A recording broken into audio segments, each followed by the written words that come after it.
Natatandaan nyo tong nang-scam sa akin, yung Julia Ann Manlapan, na taga 18 Jake Street, San Juan, Cainta, Rizal, na merong contact number 0966-351-0995. Meron na naman siyang nabiktima. Tandaan nyo yung BPI account na yan at yung GCash account. Tignan mo ang kanyang GCash, 0966-351-0995. Yaan yung conversation ko sa kanya. At ito ang bago niyang biktima. Gamit ang ibang Facebook account, Mel's Luxbags. Siya din yung nag-post dun sa friend ko na bogus buyer daw.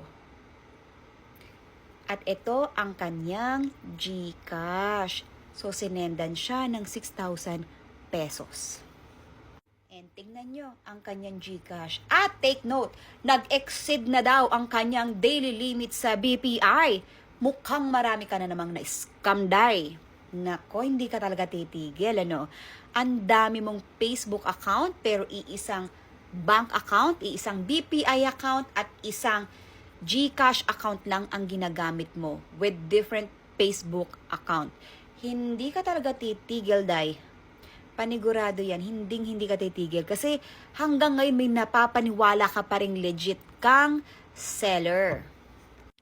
And sa totoo lang, nakakaawa yung ibang nabibiktima mo. Kasi yung iba sa kanila talagang namumuhunan lang din. Dahil nga mababa ang presyo na binibigay mo sa kanila, sa'yo sila bumibili. Pero ang hindi nila alam, scammer ka. May araw ka din, day. Panigurado yan. Pasalamat ka at nandito ako sa Amerika dahil kung hindi, nagkita na tayong dalawa.